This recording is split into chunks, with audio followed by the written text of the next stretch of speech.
Blog Talk Radio.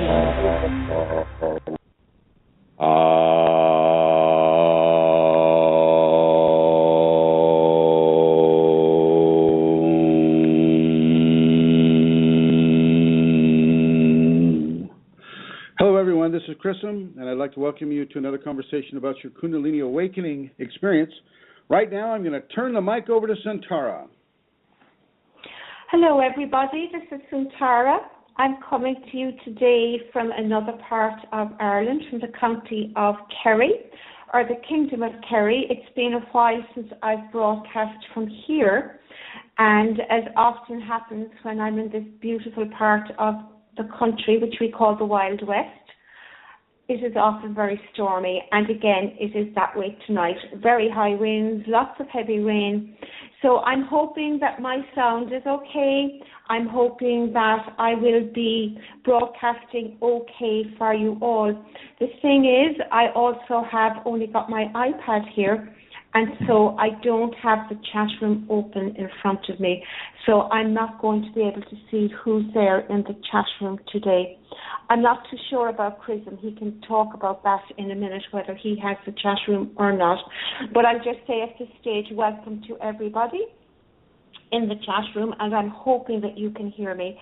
Welcome to everybody in the archives, and to all the listeners that are listening on their computers. It's good to have you with us, and I hope you will enjoy the show. I begin, as I always do, by letting you know where you can go if you would like to make a donation to support the work that Chrism does for people who are going through a Kundalini Awakening process. And the place you can go on the web to make that donation is Ascension Kundalini. It's a blog spot on the internet that has a donate button, and it's Chrism's blog spot. And if you go there, it's a very simple procedure to make a donation, and it's probably a it certainly is one of the safest ways that you can make a donation over the web. So I'll give you the address to begin with. That's www.ascension-kundalini.blogspot.com. And as I say, on the upper right-hand corner, you will find that donate button. Now, some people, don't want to use the donate button because you do need a credit card or some form of a card to do that. And I will get inquiries as well about how to make a bank transfer on occasion. I won't give those details out over the air, but if anybody wishes to make a donation in that manner, you can contact me on Kundalini Matters, that's my email address, kundalinimatters@gmail.com, and I can give you that information. And as we say every week, there is absolutely no pressure, no expectation for anybody to donate. It is something that is very gratefully received when people donate, and it is very much appreciated. So if you're in a position to do it and you want to do it, if you can do it, you're more than welcome to do so. So I think that is Chrism, and that's my... Stand by. Keep going, Rosemary. It's called tap dancing. Go ahead, tap dance. Where is it? Okay.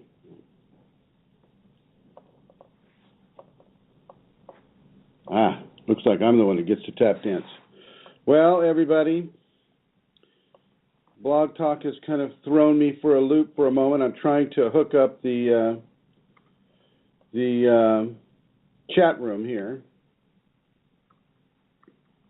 So just give me a moment.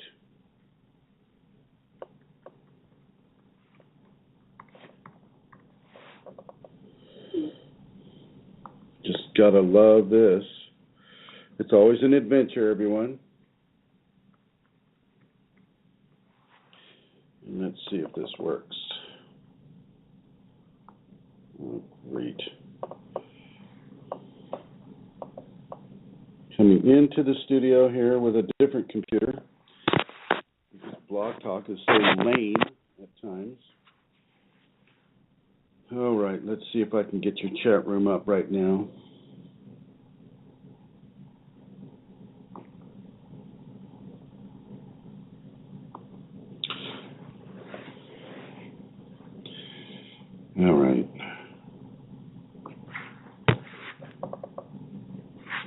Okay, everyone. So, first of all, it is my sad, it is with very sad feelings that I would like to announce the passing of Sigrid Edworthy, one of our Kundalini sisters. Here we are. Okay, I see you all in there. She passed away January 19th in an ambulance on the way to a hospital in northern Canada. I send my condolences, my comfort, the qualities of the Kundalini to her husband. And I just wanted everybody here to know. Most of you that I see on the chat room right now already know. Her husband's name is John Edworthy. And John, from all of us to you and to your family, our greatest, warmest feelings of love and healing, and please allow yourself to grieve. Don't try to hold it back. Okay. I would like to thank, right off the bat, I'd like to thank Amelia for trying valiantly to stay on the air, but her internet just died. I'm sure she'll be trying to come back. It's stormy down there in Ireland, in the Kingdom of Kerry. Right now, I am actually broadcasting from Rosemary Goliath's house. She's got this beautiful octagon house made all out of pine trees. Beautiful, beautiful house, full of love, full of the love of her husband, Al. And I am also very, very grateful to Rosemary, but also to Julia Rainier. And because she is allowing me to use her beautiful, highly maintained and effective laptop so that I can see who all's in the chat room. Looks like we have Atlantis Seeker, hello, you. Elizabeth Dalton Gonzalez, hello, Elizabeth Fashji, hello, Fashji. Guest 1425, hello, you. And MJ Henderson, hello, MJ. So we are all here. Blog Talk Radio decided we needed to upgrade our browsers. And this is what has, and I spent the last 25 minutes trying to do that. And so it's been somewhat of a rush job. And then, of course, Amelia's down there getting lashed with a storm that I'll be making her go out into quite shortly. I'd like to welcome Eileen to the show. I'd like to welcome the two people that I have here in the house. Come on up, ladies and ladies. This is Rosemary. Rosemary, say hello to everyone. Hi, and great to be with all of you. We'll be listening to Chrism. And then here's Julia Rainier. Hi, everybody. She's not exactly long-winded. Okay, all right. So today's topic, I believe Julia would like to ask a question. And so as Julia wanders back up here, maybe she can sit right there, move that stuff there later after you ask the question. Okay. Well, my question, Chrism, is I'm wondering if entities that we might encounter can actually cause physical harm to people. Yes, thank you. That's an excellent question. And Julia, if you'd like to sit over here, please. The question is, can entities cause harm to a physical person? And they most certainly can. Entities have been known to push people down stairways. The proverbial scary movie has the heroine or hero standing at the top of the stairs, and some ghost-like figure either flips the rug or in some way pushes them down the stairs. This is not unheard of. A ghost is, a fragment of a personality, is what also I would consider to be an entity, but also spiritual entities. Now, entities that are sent by the Kundalini will have less of an opportunity unless, of course, the person begins to communicate with them or to discuss their life with them or to believe what the entities are telling them. And that's very important, that a person not buy into the information that a discarnate being would be given to a person. And I know, MJ, I'm sorry we're talking about this again, but it's a question. So they can cause physical harm, but within a Kundalini context, these consciousness are allowed to be perceived by us, and in our perception of them, they have perception of us, and so it's just a very, very good testing period for the person not to get over-absorbed in what they're seeing by their curiosity. You've heard the saying, curiosity killed the cat. Well, in this case, curiosity can cause some harm to the human as well, especially within a Kundalini awakening context. So there is that. If you have any questions, I would like you to feel free to call in to the number 347-934-0026. You can go ahead and take that computer, Rosemary. Thank you very much for letting me use it. We had about 3 computers out here and an iPhone trying to hook up to Blog Talk, which was just kind of useless. But finally the iPad came through. Julia, can you make this thing stay on? Yeah. I don't know where that thing is. So we have the team. The team is working hard and diligently for you. For you and your Kundalini awakening experience. Looks like we have Her Holiness Santara back.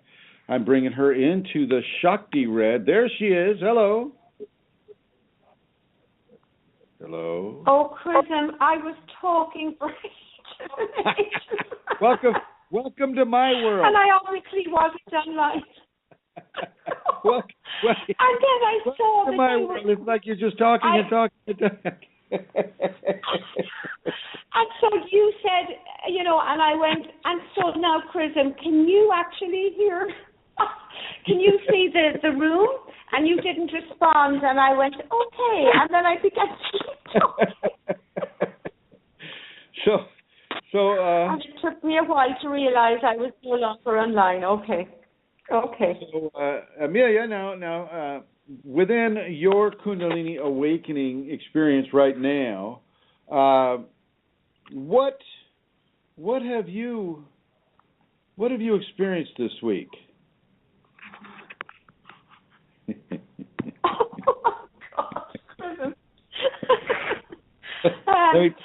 Let me tell you what this is. Let me tell you what this is, Santara. This is called tap dancing.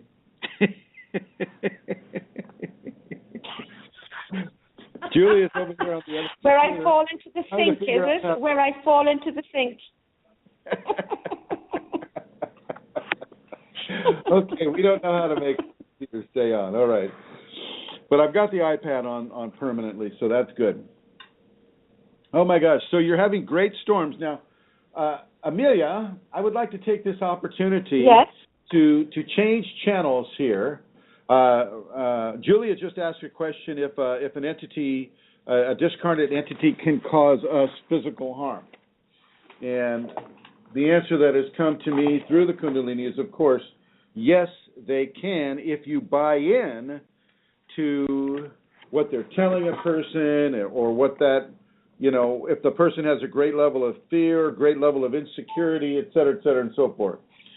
So with that in mind, is that something that your Kundalini tells you? Yes, Chrism, I would think that is true, just from my own limited experience even,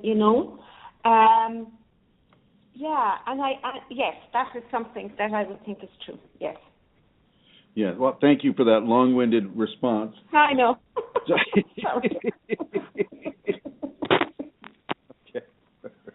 Now, let me ask you something, Amelia. Yes. Let me ask you something. Is it all right if we talk a little bit about what I typically have you do when you go to the kingdom of Kerry? How do you feel about that? And if you don't feel okay with it, just say don't feel okay, and I will tap dance over to another subject. poised upon the sink, I would like to say, well, Chrism, we have spoken about it before, so I'm okay with it. Whatever you feel, I'm okay with it. Yeah. Okay. All right, buddy. Go ahead. Sure. Yeah. Do you want me to speak about it? Is John there? I much prefer for you to speak about it. John is inside watching the television. Yes. I see. Many thanks, and hello to John and the kids. Okay, I'm getting. Yeah. We have a big house tonight. So I'm going to go ahead and put you in the blue. Here we go. Okay, yeah. This I would do with anybody. For instance, I was considering having Julia and Rosemary go out into the 0 degrees Fahrenheit weather and make a few snow angels out onto the virgin snow that has just fallen maybe a day ago. But I'm just not so, they're not looking too enthusiastic about it. So I'll just kind of hold off on that, especially since it's a 2-against-1 scenario. And you know what? The Kundalini will always tell you, pick your battles wisely. And this is not one I'm going to pick, especially because Julia knows all kinds of different horrible martial arts techniques. She's already attacked me in the car when we were coming back from Sedona, wrist locking me. I don't know what I was doing. I was just innocent the whole time. Anyway, I like to put people into levels of severe weather that is not life-threatening, i.e., I wouldn't put you into the whirlpool. I wouldn't throw you overboard and say, okay, swim out of the whirlpool, see if the Kundalini helps you swim. I wouldn't do that. I wouldn't put you in the wake of a tornado. I would put you out into the cold weather, but not 0 degrees weather. 0 degrees weather is, what is that centigrade? Everybody's got a blank look on their face when I ask them hard questions like that. It's a negative 32, I believe, or something like that. Negative 32 degrees centigrade. So negative 32, I think. I mean, that's right. Or is it negative 12? It's really cold. That's what it is. It's really, really cold. Neither of the girls are looking too enthusiastic about going outside right now, so I wouldn't typically do that. But if it's a beautiful, rainy, stormy, even kind of a cold night where like you get in Ireland in the county of Kerry, the winds come through so strong they're torrential. I've seen it's just a beautiful demonstration of nature's gentle wrath upon the land, which is, of course, why Ireland is called the Emerald Isle. I would have you go outside unclothed, and I would have you do certain mystical things that allow you to embrace the weather, embrace that which is outside in addition to embracing that which is within. And yes, indeed, I'm beginning to remember that we have talked about this before, but it always bears a repetition simply because you don't have to be in the county of Kerry to have this type of an experience. You can be wherever you live. And wherever you live, sometime down the line, will have a level of difficult weather for you to experience your Kundalini in. For me, I was in Yosemite National Park. I was living in the park at the time, and you know, we'd get a blizzard or we'd get, you know, a snowstorm, you know, something really, really amazing. And of course, I'd wait till 3 a.m., the golden hour, and then I would go out into that, you know, that really, really cold, wonderful weather, and I would just feel the Kundalini kick in, feel it come through the palms of my feet, and feel my hand chakras light up, and feel the whole spine just become tingly with the heat that the Kundalini would bring me as I came into different levels of cold externally. Now, I have just come back from Mount Shasta about maybe 3 weeks ago, 3 weeks ago and I took Julia up there. And Julia, when the place is called, I think it's called Jacob's Hot Springs or something like that. And basically what it is it's a place where you go in, you sit in this really, really strong mineral water, really feels good. Really sensitive skin can handle it, and it's been used for a lot of different diseases for folks. You sit in the bathtub for 8 minutes, and you get out of the bathtub and you go into a Swedish sauna. You stay there for as long as, in my case, as long as my Kundalini tells me to stay there. Kundalini doesn't really like me to go into Swedish saunas, so I don't stay too long. But then you come out and you walk outside the facility, and on one end of the facility is this creek. It's a very, very, very cold creek. As a matter of fact, Santara and Eileen, who are both on the line right now, have both experienced it. And I know Santara felt her Kundalini come up. I'll be asking Eileen if she felt hers, as they immersed themselves into water that was as close to freezing as you can get. I know that Amelia and Eileen, I think, were breaking about 2-inch sheets of ice off the surface, clearing that out so that we could get in. Now, Julia, how did you feel when you immersed yourself in that water? Well, I've had the Kundalini heat come up before, so I really trusted that was going to happen. So when I went in, there was a bit of a shock to the system, just trying to catch my breath. But after a while, it felt comfortable. I could feel the heat. That's acclimated. And you could have stayed longer if you had been asked to stay longer. Absolutely, yeah. Very good. Thank you, my dear. And I just want everybody to know that the Kundalini has got your back. It has your 6, as they say in the military. It has your 6. I'm going to bring Eileen Laurel on now, our most trusted Kundalini ambassador from the beautiful land of the tropics, the dolphins and the manatees, and Eileen in Florida. Hello, Eileen. Hi, Chrism. How are you? I'm fine. It's actually a bit chilly here, not compared to up there, but it's a bit chilly. We have 0 degrees here. I had to take a picture of it. It was very nice. Do you recall going into that cold creek? I do recall it. I was with Santara. Well, we went in a couple of times, but the time I went in with Santara, we were actually, I remember we were oming and kind of bouncing up and down, and I didn't feel the K heat that I'm sure other people do, but I didn't feel cold. And when I got out, because you should have been cold, right? I should have been cold. I mean, it was startling to the body, as Julia said, because it was really cold. There had been ice on it that Santara broke up before we got in.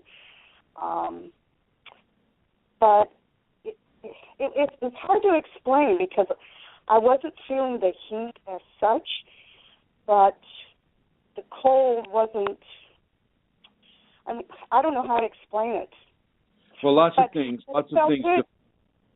things, Eileen, defy explanation within the Kundalini. And I just want to say that for those of you that are attending the seminar this weekend at the Dakota Ridge Motel, you will have the honor, the joy, and the pleasure of meeting Eileen Laurel, a Kundalini ambassador in Florida, in person. And I look forward to seeing you as well, Eileen. Well, I look forward to being there, Chrism. I'm going to get warm. Oh, yeah. Okay. We'll try to warm it up for you. Good.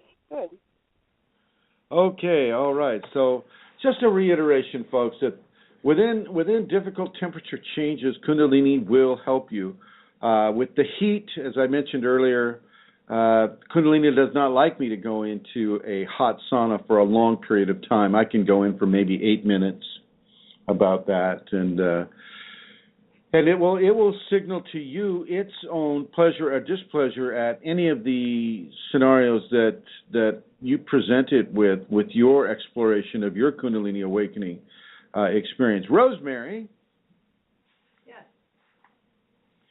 You also went into that pool, did you not? Yes. And how did you feel? Well, it was shocking to me, and it was the greatest effort for me to go in there just in the cold. I didn't experience any awakening in my journey on that, but I do remember it, and it was an act of obedience and direction that's where I received my growth. Thank you, my dear. Thank you. Okay, all right. So here we go. I'm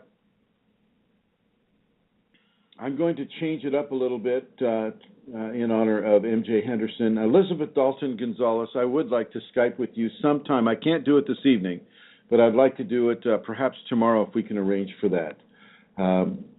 Okay. Kundalini will test you.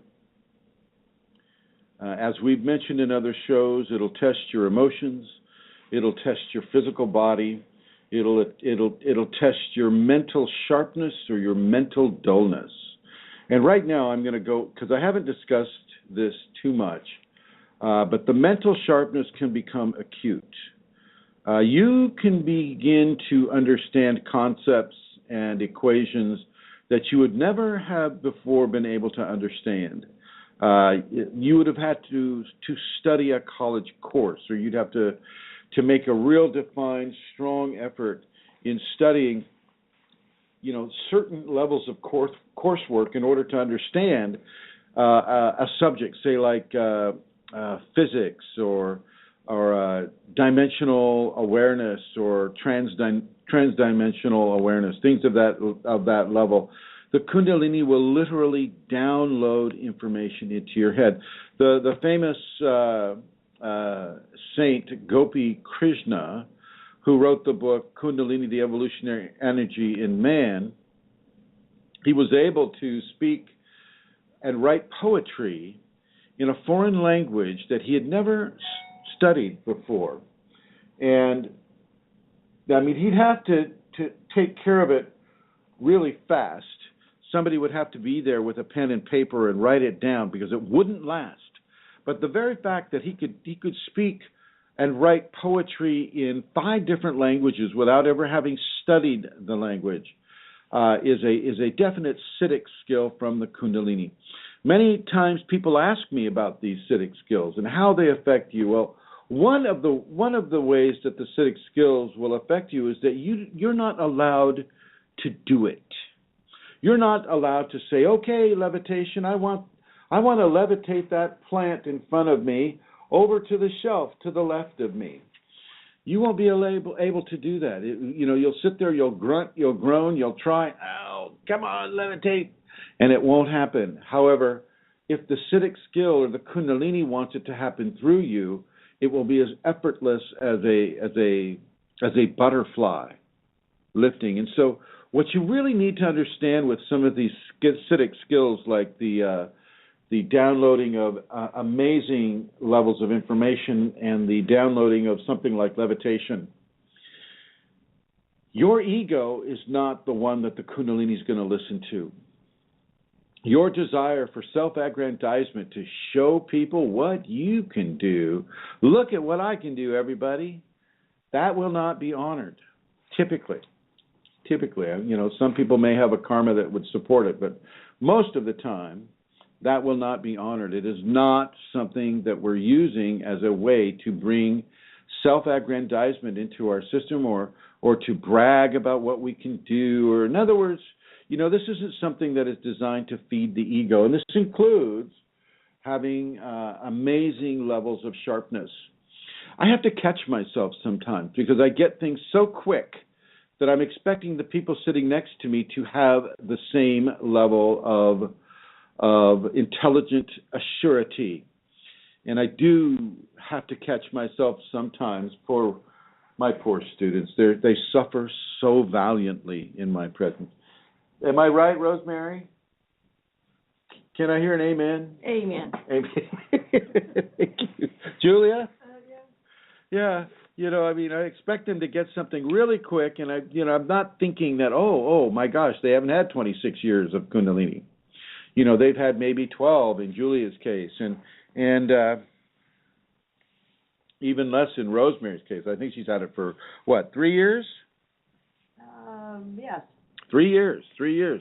And she's already putting on expos. She's already organizing seminars. She's already meditating. I have her on a very, very strong protocol of practice and meditation and devotion, and wow. And she's just doing it so well. I have to really compliment, and I want to compliment them on air. Rosemary and Julie are doing really, really well.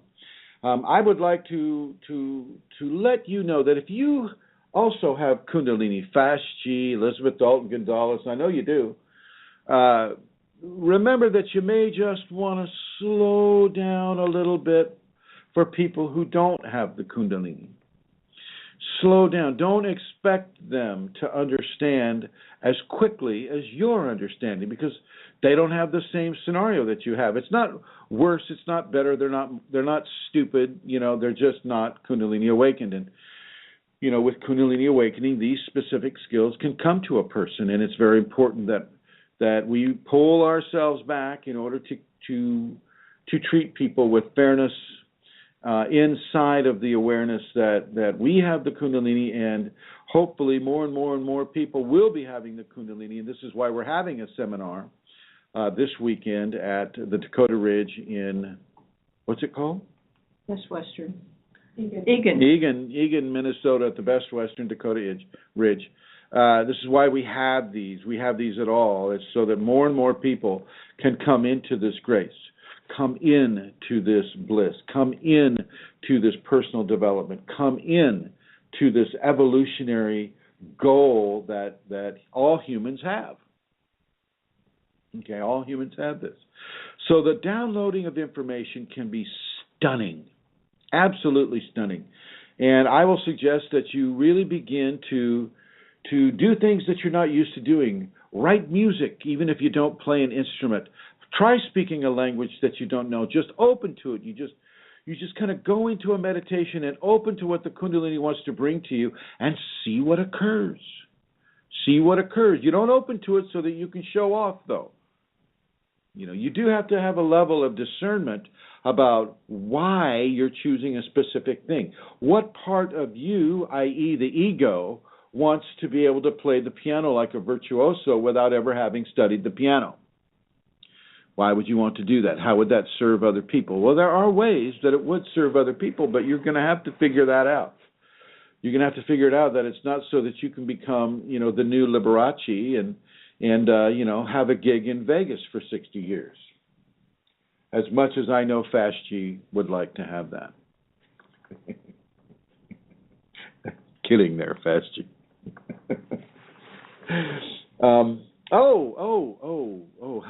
Hello, Julie. Good to see you, Celestial Rubies.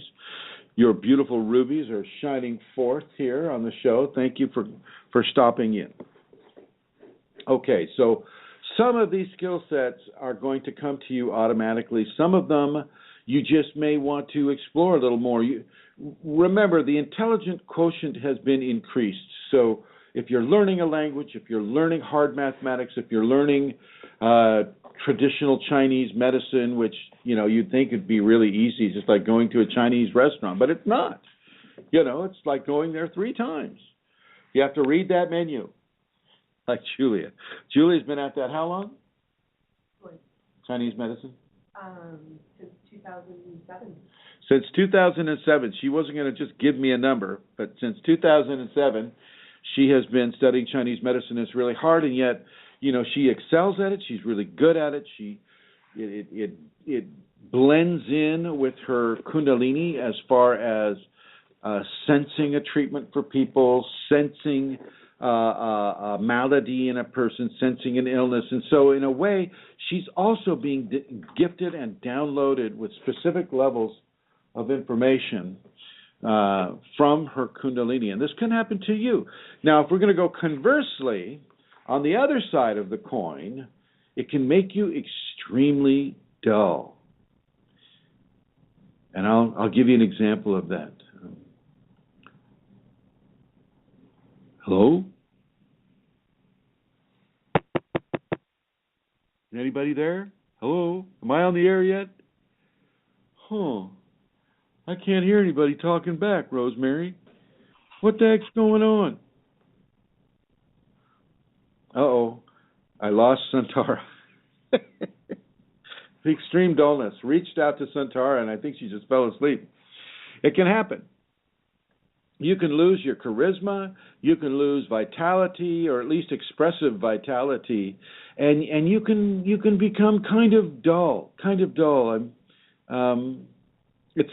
It's a fairly common trait, because with the extreme sharpness will come the extreme dullness, because the Kundalini is broadening the spectrum that a human being has, and so just as it's going to broaden the extreme intelligence quotient, so will it expand the extreme dullness. And you notice I'm not saying the word stupidity, because a person's not stupid anymore, they're just kind of dull. It's part of that sine wave where you go up and you experience the heights of intellect, in this case. And then as you slide down that sine wave, you experience the depths of limited intellect. Okay, and this will go on and on throughout the Kundalini experience that people will have, and so you want to be very aware of that. It's just, I don't want you to think that something is wrong if this happens to you, because nothing is wrong. Oh my! We've been graced again with Her Holiness Santara. The Celtic Queen of Questionable Comforts has returned. Here she is. Did you have to go potty? Is that what happened? I keep getting bumped off, but you needn't tell everybody because they didn't know I was gone. Well, I saw that just as I was going into extreme dullness, you left. I know, I was laughing and I thought, I don't know what happened. I got bumped off. I thought actually you put me off for a second. Cool. But it's really interesting though, Chrism, because I had been just thinking that sometimes Kundalini does the opposite as well in terms of courses, because I was doing a course and honest to goodness, this is the truth. It was like I want to be careful of how I describe myself, but it's as though I knew nothing. I couldn't recall things that I should have been able to remember. I wasn't able to, what we say, the homework and things like that. I had to get up and do some presentations. It was a PR course I was doing. Oh my God. And I'm good at that sort of thing, and it was horrendous.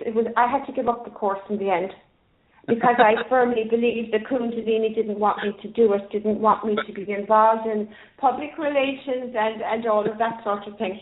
Well, you could have been just on the downside of that sine wave too, right? It was terrible. It was horrible. Anyway, yeah, absolutely. Wow.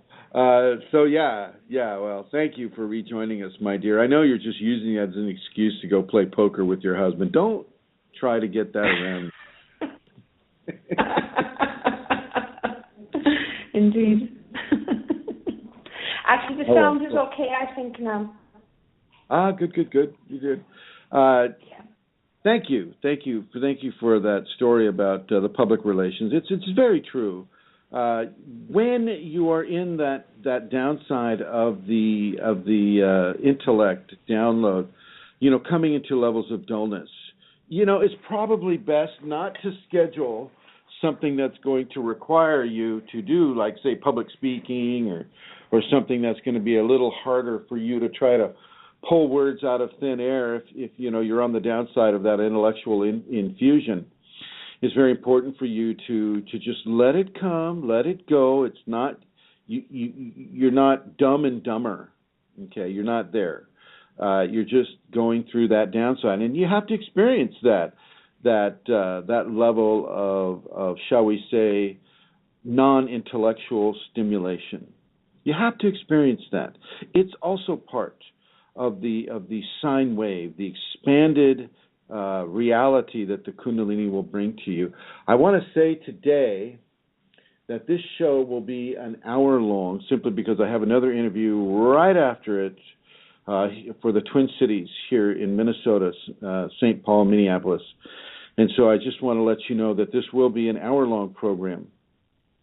Now, with some of the other ascended skills that come to a person, such as a super strength, let me tell you a bit about that. I've had that experience, and you can lift things that you would have never thought you could lift. I want to give you a story that my mother related to me off the coast of Northern California when she was a young woman. She was observing a mother and a like a 3-year-old son playing in the Russian River, and just in the real shallow pool. Well, this Jenner by the sea is where, the Russian River empties into the Pacific Ocean. And so it's, that close to the ocean. I mean, the mother was literally maybe 100 yards away from the sea, and the mouth of the river was just, just goes right out into the ocean there. You have a lot of seals, you have a lot of sea lions, you have a lot of birds, you have a lot of sea life there. Well, anyway, her son was just, splishy splashing like a 3-year-old boy does in the shallow part of the water there, no waves or anything, but all of a sudden, a large gray shark, and I don't know if you've ever seen a gray shark, but they are the most vicious-looking shark. But anyway, a large 6 or 7 foot gray shark tuned in on her son's fleshy splashing and curved in, and he would have curved in to the left and came into that pool, and Mother saw the shark, and she just acted. She leaped into the water, she grabbed that gray shark by the tail and threw it up onto the beach.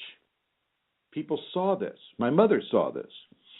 People were stunned, and they just chalked it up to, maternal, in the heat of the moment defense of her offspring. But that's also a Kundalini trait. Okay, that shark never made it back to the ocean. That mother, wasn't hurt in any way whatsoever. Neither was the child. But it made a huge impression on my mom and the other people that saw this occur. This is what the Kundalini will do in that nick of time, that moment of sheer primal energetic release. The human body is amazingly strong. And when the Kundalini gets behind it, you can lift a car. You can lift a 7 foot gray shark would weigh, probably close to maybe 200 pounds or more. It's not a small fish. And it has its own intentions. I mean, they're not exactly cowards of the ocean either. They'll come right at you. So this is something for those of you to remember. When I stop at a car accident or something like that, something moves inside me and I'm able to do things that I wouldn't normally do. One example was I lifted a 150-pound timber and literally walked with it about 100 yards on my shoulder. And yeah, it was balanced and everything like that. It was really, really heavy. And I can't do it right now. I can't return this timber to the back of the truck and send it somewhere else. It's just too heavy. It's just too heavy. And the Kundalini is going, no, I like it where it is. So, you can have super strength. You can have super intellect. You can have super skills, but you got to remember, they're going to do you when the Kundalini wants them to. It's not that you're just going to wave your hand and levitate the car, unless, of course, there's accident victims under a car. That can be done and has been done. Okay. Now, of course, the scientists among you would say, oh, that's just an opinion. You can't prove that. And it's true. I can't even prove that Kundalini exists.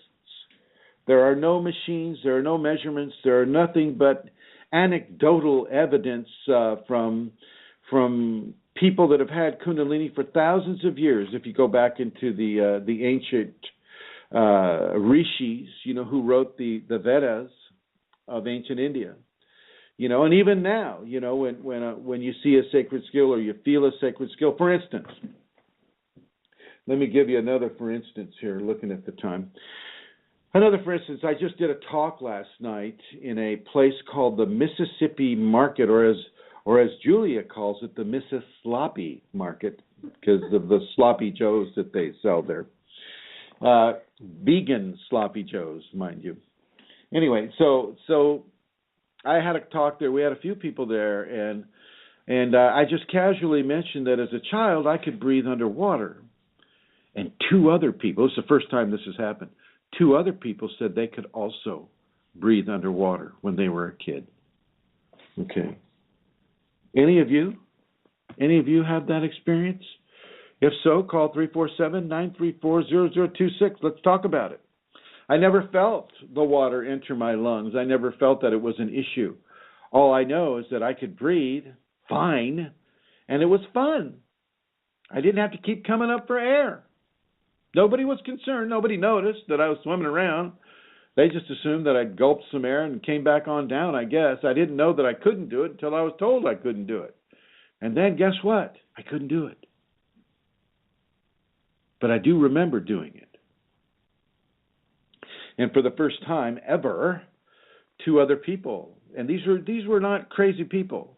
These are Minnesota people, which typically they aren't crazy. They're very down to earth. They have to remember to wear gloves outside and to learn how to live in a very, very harsh environment. It's harsh here. It's not easy. Not easy living, unless you're Julia. Then everything is easy living because she's got the Kundalini and she's got her beautiful self. And same with Rosemary and same with all of the Minnesota women. They're very, very attractive people. But, aside, it's a very, very, very uncompromising environment when you're out there in 0 degrees. And somebody was telling me yesterday that sometimes it'll get 34 below zero, which is a temperature where your face just stings whenever it's in contact with that temperature level. So, it takes some real guts to live here well, and it takes a steady mind. And so, these Minnesota people, if they're telling you they can breathe underwater, they were able to breathe underwater when they were a kid, you might want to believe them. I'll be seeing these folks again on this Saturday at the seminar. So anyway, I want you to understand acute hearing is also one of the acidic skills that will come and go. Acute hearing, acute zoom focus with your eyes. At a distance, you can kind of just zoom in on that fly on a park bench or an ant or something like that. Or you'll find things just because you're thinking of them and you need to find them, like car keys or a piece of paper or a document that you need to find. You'll just reach in somewhere and boom, it seems to stick to your fingers. These are very, very, very common traits within the Kundalini. These are things that have a longer lasting signature within your experience if you don't try to use them for ego or self-aggrandizement reasons. And that's Rosemary's cell phone there going off. Any questions here? I'm going to look over here in the chat room, and I don't know how to use this computer that Julie is letting me use. It just looks like everybody, guest 1666. You got to love that number. So I want to welcome Atlantis Seeker and the two guests, 1501 and 166, to the conversation. If there's any kind of a question you'd like to ask within the short time that we have remaining, about 10 minutes, please feel free to write it there in the chat room. I can see the chat room, and we'll go from there. Yes, Santara. Santara is back on the line. Hello, Santara. I have a few questions that came in Chrism, so I could ask one of those if you have time. Let's go. Okay. There was a question, are there certain areas in the world that are Kundalini hotspots? And I think because of the other question that came with it, they're talking about places. Talking about places? Yeah. Are there certain places in the world that are Kundalini hotspots? Hello? Well, yes, I'm here. I was processing that question. No. Kundalini happens at the base of a human being's spine.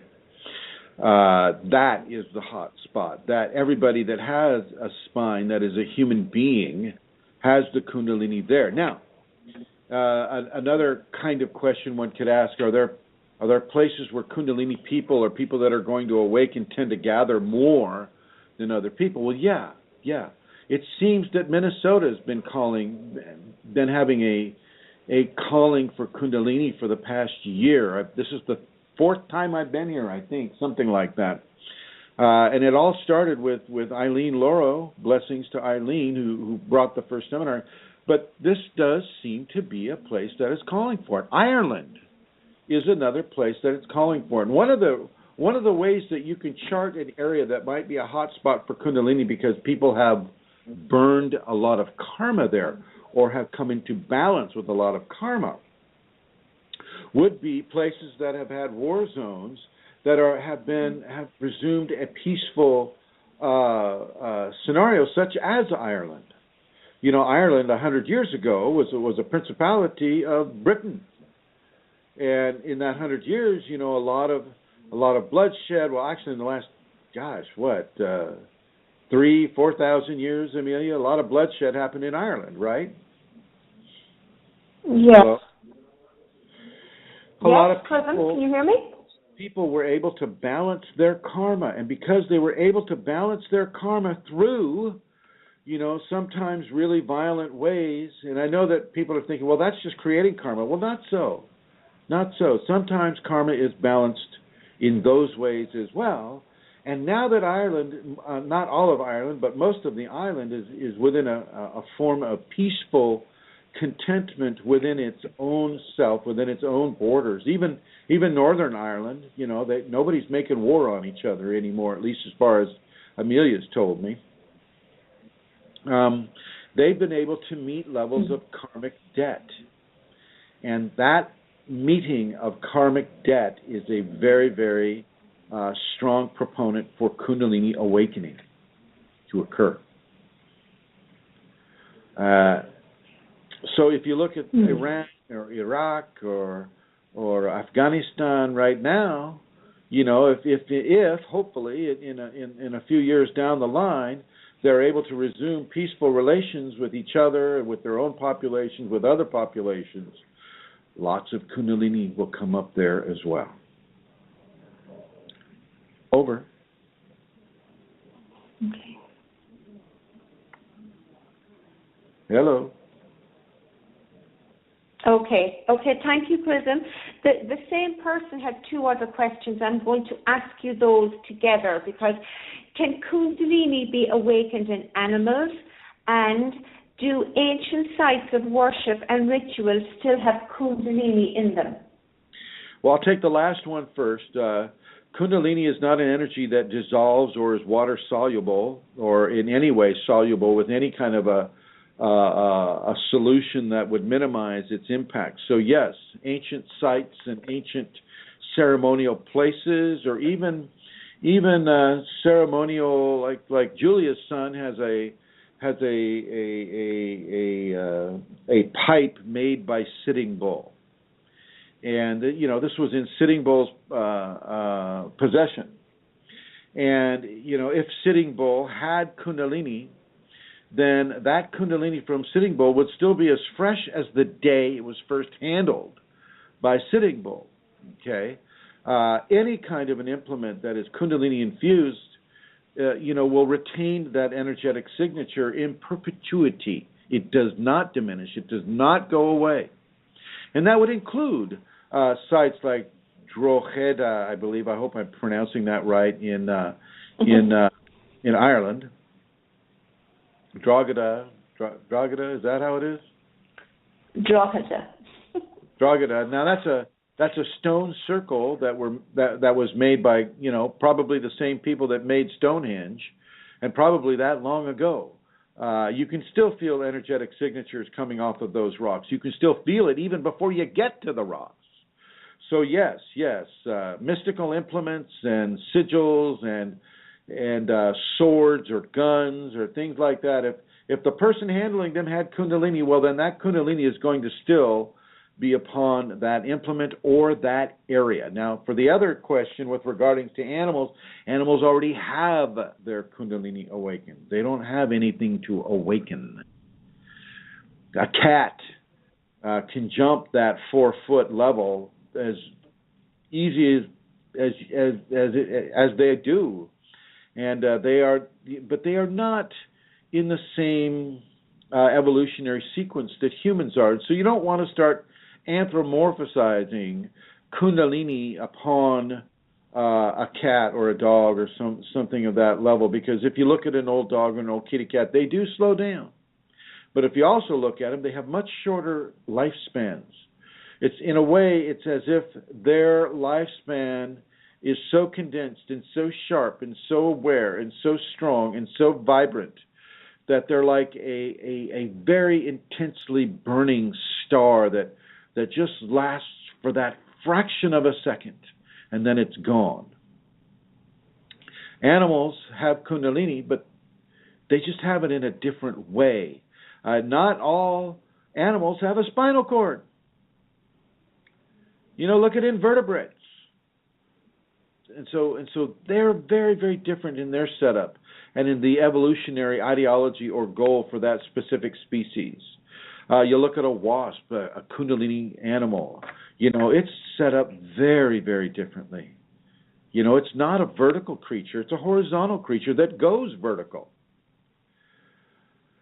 We have our setup with the Kundalini simply because we are bipeds. We stand upright. We have a spine that resembles a serpent. We have our chakras that are going along that spine in a very certain way, and we go vertical with the energy. A dog or a cat, they still have chakras. They still have nerve plexi that coalesce over areas of their spinal cord, but it's not the same for them. They may be awakened all the time. You look at a cat, and you ever wonder why a cat can see entities? That may be the reason. Okay, Lasha. I use Lasha as an example. My kitty cat.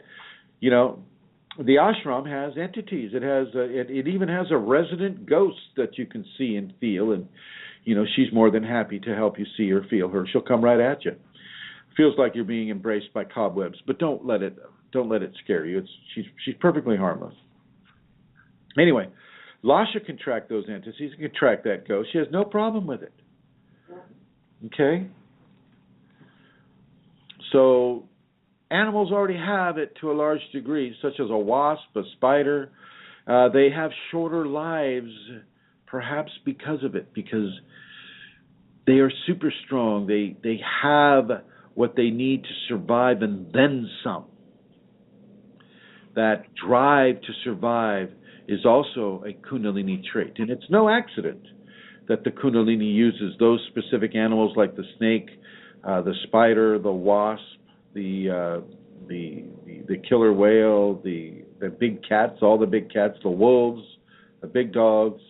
It's no accident that the Kundalini uses these fellow mortals as symbols of itself within the human being.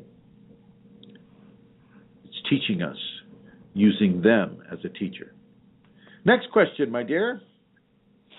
Okay, excuse me. That's too long. Okay, often I notice that Kundalini friends of the groups seem to become very attracted to a particular color, like blue in particular. But then sometime later, it seems to become purple or yellow or some other color. Is this common, and why is this so in a Kundalini context? In a Kundalini context, they're resonating with a specific chakra color.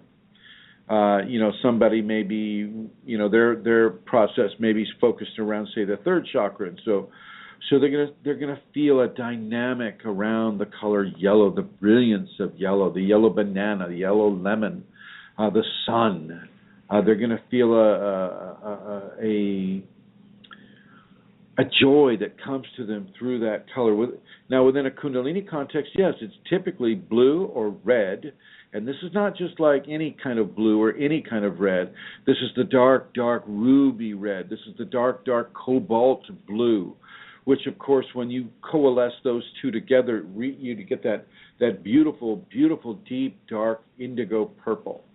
Okay, these colors feed a person's Kundalini. They feed the marriage or the union of the two that are one. And so, of course, for many of my private students, one of the first things I have them do is I have them get a ring on the left hand, which is that deep, dark, beautiful ruby red.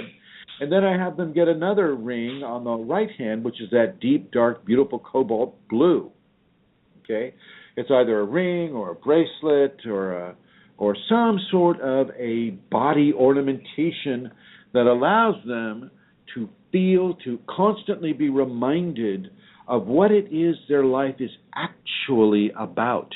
It's not about filling up the car at the gas station or the job or, appeasing a boss or living in society in any way, shape, or form. It's about having the Kundalini, and from having the Kundalini and from the expressive temperament of the Kundalini, it is about those things. Living the life in society through a Kundalini perspective, dealing with your boss from a Kundalini perspective, pumping the gas from a Kundalini perspective, communicating with others in your society from a Kundalini perspective.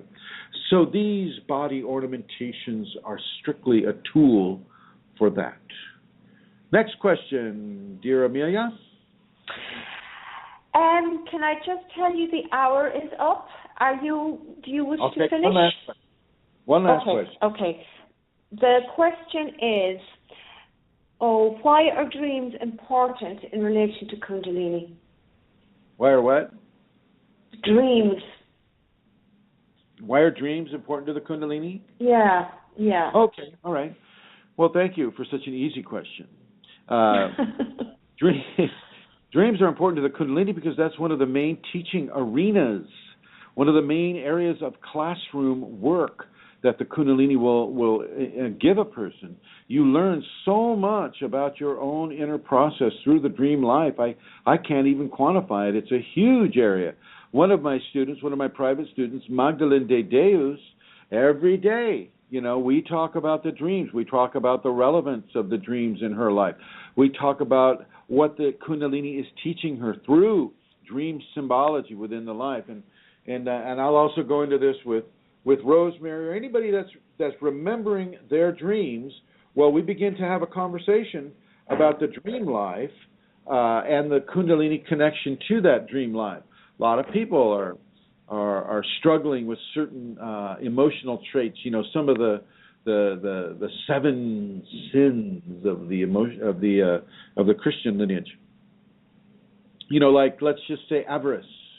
They're struggling with avarice, and so they'll be given dream instructions about what it is they have and what they need to do to get through it in order to not have avarice or to not want what other people have and be happy with what they have and what they need to do to get what their needs are calling for.